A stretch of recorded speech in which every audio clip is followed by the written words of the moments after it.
Welcome to the Reality Check, Psychosis is Real, So is Recovery podcast. I'm Dr. Ashley Weiss. I'm a child adolescent psychiatrist. And I'm Serena Chaudhry. I'm a clinical social worker. And we are the co-founders of EPIC-NOLA, which is the Early Psychosis Intervention Clinic in New Orleans, and also the co-founders of CALM, Clear Answers to Louisiana Mental Health. Good afternoon and welcome to today's episode of Reality Check. I'm Serena Chaudhry and I'm here with Dr. Ashley Weiss and our guest today, Jayde Nelson. And we're going to talk to Jayde about her experience through psychosis and into recovery, and talk to her a little bit about the innovative entrepreneurial work she's doing in the context of her recovery. Jayde, thank you for joining us today. Thank you for having me. When you were introducing her, I was like, what are you going to say she's here for? Because she's does so many things. So you're this familiar face and voice in CALM Social. People may recognize you from the roundtable. People may recognize you from there's an upcoming roundtable with you. You've been on our social. Your poetry during In My Mind. Yes. Yeah. Some different ventures. Hard to choose one.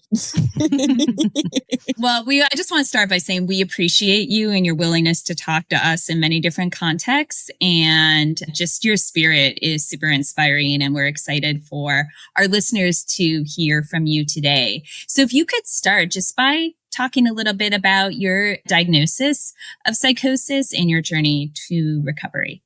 Sure. I guess I'll just start with a little bit of my background. My name is Jayde, of course. Nice to meet everyone. I'm 24 years old and I am a New Orleans native. My diagnosis, I was diagnosed with schizophrenia back at the end of 2020 in December, after my second hospitalization. It started off with me just having repetitive, intrusive thoughts over the span of a week's time. Monday, it started off okay. I had just gotten home in my nice apartment. I was feeling good. I was just feeling okay. I had just gone through a very somewhat bad breakup and I was trying to just soak it all in. That just led to, over the span of 7 days of me just trying to accept everything. It just led to a spiraling effect. And by the time the 7 days were up, I think it started on Sunday. By that following Sunday, I had been hospitalized. That was quite the experience because I was in denial of what was going on. I had heard about psychotic episodes. I've seen my sister go through psychotic episodes, and I myself just could not fathom that I was having an episode. So in my hospitalization time, I was just still in denial about the fact that I had schizophrenia.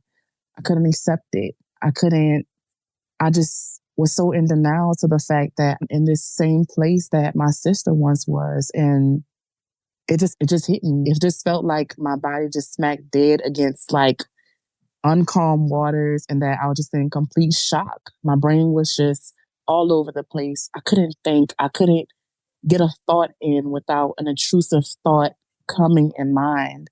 And during my time there, it was all about acceptance, one, and then number two, succumbing to treatment. And granted, it was a very strenuous process, a very tedious process, because you do have to try different medications. I still persevered in the midst of adversity and was able to accept my diagnosis to live a healthy and fulfilling lifestyle. So just a little bit about that. What's so much like in a week, like 1 week going from doing your life to then being hospitalized. That's so fast. I just wonder, will you share what it's like when you say intrusive thought? And I think sometimes people don't quite understand what that means, or versus a hallucination, but like what the experience was like of having what you call intrusive thoughts. It was hearing things out of the blue. Like, it was hearing things like, they're watching you. you are being followed, seeing things out of the blue that was not there. And it can be anything as little as a bug on the floor, or sometimes it was even a person. And my recollection of the experience, I just remember the entire week, but we know that with psychosis, it's not an overnight process. It was just hearing and seeing things are not there. And sometimes in my last episode, it was tactile. I can also feel a touch and no one was there. It was quite scary, to say the least. And I was able to just slowly start to come to terms with what was going on upon my hospitalization. Yeah. One, Jade, I didn't know you were 24. And I say that because you're such an old soul and you're so wise. And Thank you. Of course you're 24 and this is the age group, right? The age range in which 16 to 25, when people often have their first episode of psychosis, girls and young women sometimes later.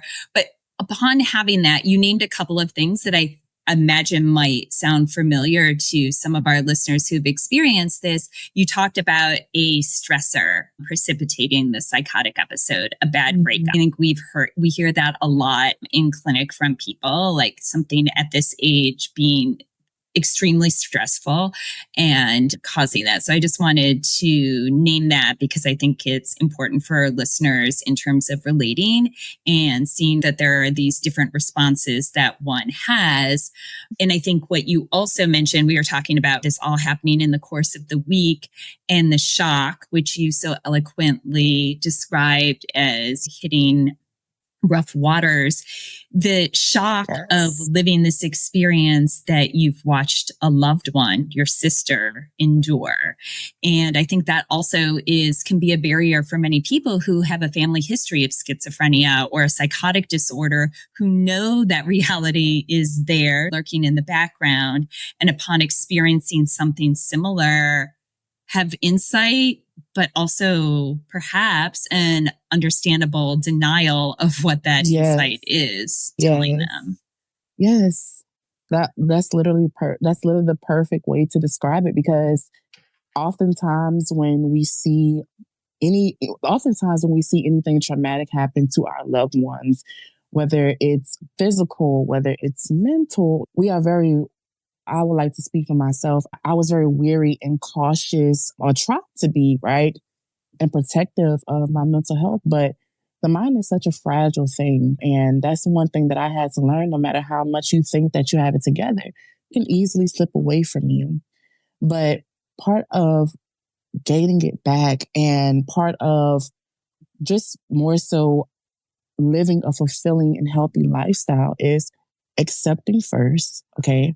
And then once you accept, just some coming to your treatment team, going to groups, staying on top of things, and even more so asking for help when needed, advocating for yourself. So, how long do you feel like it took you then the process to become an advocate for yourself? That's like a major, I think, developmental milestone for all of us, is to be able to know yourself enough that you can then advocate for yourself to others. That's another word to the wise from the wise. But next level. How long do you think that took for you, going through everything else that a 20-something-year-old is having to go through? It took me, if I can be quite transparent, it didn't happen overnight, because I came home the week of Christmas in December of 2020. Didn't happen in January. Didn't happen in February. Long answer short, it took me about a year and a half. And it took me some time, because when you're in the process of recovery, it's about not only trusting the people around you, which is my treatment team, maybe my family, if some people have experienced like not trusting their family with this illness, but it's also trusting yourself enough to make justifiable decisions. And part of making those justifiable decisions, it may look like saying, hey, doctor, so I may need stronger medication because I felt bugs crawling on me when I was laying down in my sleep. True story, by the way. Hey, I need to talk to you. Can we push my appointment date up by any chance? If time permits, if someone cancels, can I please get an earlier slot because I need to talk to my therapist? And then utilizing your resources in the correct way. So many people have access to great resources, but you have to utilize in the correct way. So if that was me going to therapy, what that would have looked like for me is 15 minutes prior to therapy is writing down questions to ask my therapist, writing down thoughts to for my doctor to receive answers for them. Because so many times we think that we know. Our ego can feel so inflated once we get better that we don't think that we need to take things a step further. But some would even argue that that's the time to even take it a step further to better yourself. So that, to make a long answer very short, the advocating didn't start until I trusted my team fully and I trusted myself. So a year and a half, honestly. Yeah. I so appreciate you being honest about that, because I think that that's real for a lot of people, right? There's illness and diagnosis, and the journey from that to treatment and really truly engaging in treatment can be long and hard. And you're battling, I think in many ways, you're talking about societal stigma and also self-stigma, like working towards that acceptance. Yes, because I'm sorry. Go ahead, Jayde. The truth is that the illness will, for lack of better words, it will lie to you. It will say things like, don't trust your treatment team. Don't do this and don't do that. It will lie to you and say that, oh, without X, Y, and Z, I'm better. And that's not the case. Getting better is a continuous process. It's not anything that's going to be linear. Some days it may feel like 100%. Some days it may feel like 80%, but consistency and actively showing up for yourself is where it matters the most. Yeah. I was just thinking when you were, I think like Serena and I, and even the team, like we experience where like when people start getting, that's when like insurance wants to stop paying for visits. That's when like people start pulling away. That's when systems are like, oh, you're better and now you don't need this anymore. And that's the opposite, I think, of what being in this work is. That's like when you're just getting started. It's like when you can like not actually be talking about like the most, you're just not in that level of intensity. So you can really get to know somebody because that's so helpful over time. If you are trying to help them stay in touch with themselves and stay aware. Yes. You can't do that as a clinician unless you really know them and you know them really well. Yes. And it's so important. And that's definitely something that our healthcare system needs to hear, is like that's the time where like wellness happens. That's the time where health happens, where you're not just putting out fires. But you're also rebuilding what the fire has diminished. Totally. Yes. And you need, when you're rebuilding from a fire, you need time to establish a strong foundation and have the right materials and resources. And the same is true with the brain, the mind, and the human spirit. And knowing that is a long journey that takes time and is a journey that takes a different amount of time for everybody. Yes. I was just in church last Sunday and my pastor was saying, do not rush the grieving process.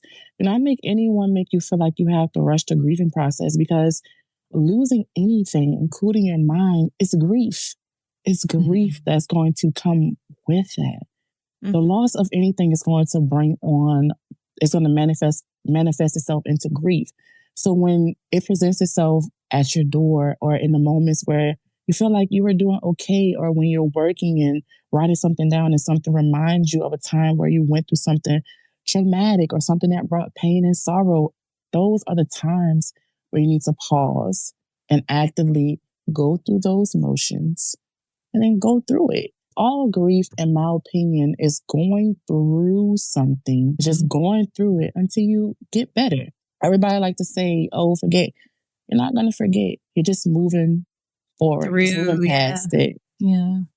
Yeah. Jayde, you have a lot of good metaphors. Thank you. I just pictured myself like going through the water.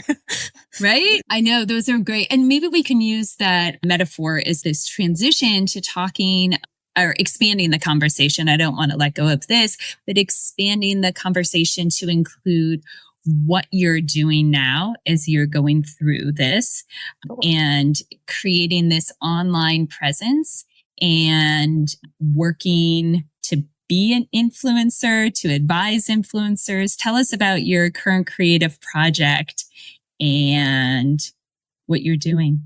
Currently, right now, I am a primary school teacher.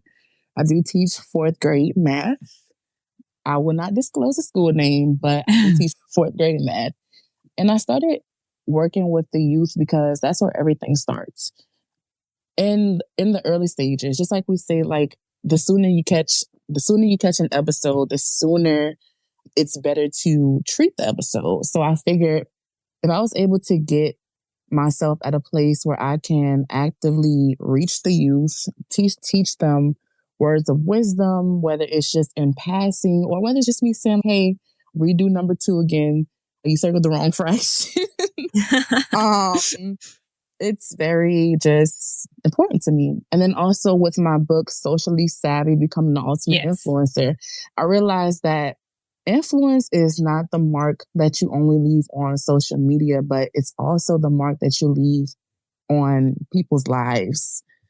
So I feel like my social media presence, it is very strong. When you talk about achievements, when I got to the last page of my ebook, I screenshotted all the trophies that I got from Instagram. I got every single one, not in a boastful way, but I had spent maybe like 3 months just learning the algorithm on Instagram, garnering people's attention by just being silly because I knew that joy and just being silly and being able to prop my phone camera up and be confident was also influencing people to just be themselves. So many times the world tells us to conform to a certain thing, to be a certain way, to look a certain way. But I think that the true confidence and joy comes from when you can just say, this is me. This is who I'm going to be silly today. And you still get rewarded for it. Yeah. So that's what kind of was the basis for Socially Savvy. And then as far as me teaching goes, that was just me trying to give the youth something to look forward to and let them know that there's going to be great, empathetic people that you meet here in this world who's going to give you words of wisdom. Okay. I bet they're obsessed with you. I can just see it. I know. And it's so awesome to think sort of full circle and coming in thinking about youth and the importance of supporting them, educating them, and holding space for them to be solid on their journey or strong on their journey. Yes. And I love that you've done that. So in referencing your ebook, I was reading that one of your proven strategies is to target audience understanding. And we've got this thing going for us, calm, clear answers to Louisiana Mental Health. And I am curious as an influencer, if you think how's Calm doing with targeting audience understanding? I feel like Calm is doing an excellent job. It's very informative, very deep in grasping the audience attention because when you're being informative, you guys make posts and it's not just posts that's giving statements, also asking questions for audience engagement. Getting the audience engaged is a great tip for, in my opinion, marketing terms, because the more comments you get, the more you reply to them quickly, it tells the Instagram algorithm, okay, this post is hot. Let's make it pop. Let's push it out on the For You page in terms of grasping audience attention and staying very informative and also providing a great sense of community. When I look through the comments, I'm scrolling through the comments, you guys are actively replying to everyone. You guys are actively engaging with some of my followers. I know on one of the videos we did together, you guys they were goofing around and stuff. And you guys are actively communicating. I really appreciate that level of influence where it's community based. It's replying. It's being very transparent and it's very informative and straight to the point. Love it. That's great feedback. Do you have any suggestions for us? If I can be honest, I think that the only thing that I would suggest is just keep going, just stay consistent, because honestly, learning the algorithm is a hard thing, especially when it changes so much. Me personally, I would just try out like different times to post. I know that there's a tool on Instagram where you go into the settings, you look at where you got the most engagement, and then where you see where you got the most engagement is posting something a little bit different at that time. So granted, you got the most engagement on that post, I would just recommend maybe switching it up. So maybe at that exact time, you may have, let's just say, posted a question and people engage. Let's say this time around the same time, you post a silly video of someone at the clinic. There's a lot of different personalities there. For sure. Yeah. Yeah. Doing something silly or just engaging a little bit more in terms of just staying on brand, but also just letting people know that, hey, we're not just a clinic that prides ourselves on getting people more than amazing treatment, but we also can have fun too. Yeah. Which I have seen that plenty of times. So what? It's usually the part we have to dampen. Not because it's not great, but it's okay. It's something we have to show at least like a little bit of seriousness. Yeah, I understand. Sometimes you have to stay on brand. Yes, right. In marketing terms. What I love about this moment is I think it really captures what happens at EPIC, our clinic, and within the CALM campaign. It's full circle learning. We're helping patients who come in through their journey with psychosis and into recovery, and y'all are teaching us along the way too in so many different ways. Yeah. And that's super inspiring. Thank you, guys. Thank you so much. Everybody should check out your book. You want to give everybody your Instagram handle? Sure. Authentically Jayde. Authentically Jayde. That's my Instagram handle. I monetized my other Instagram page, but now I'm switching gears and going a little bit more authentic. 2015, 2014 Instagram, like you take a picture of your food and this is what I'm eating today. Because that felt like more authentic to me, that era of Instagram. So that's like where I'm taking things with Authentically Jayde, and we're going to get the page monetized. Aww. To this. Thank you so much. It was fun hanging out. It's always fun hanging out. Yeah. Listen for Jayde and for the future episodes. Check her out on the CALM YouTube channel. She makes some beautiful statements and powerful appearances. Thank you, Jayde. We appreciate you. Thanks, guys, for having me. Until next time, thanks for taking the time to get your reality check.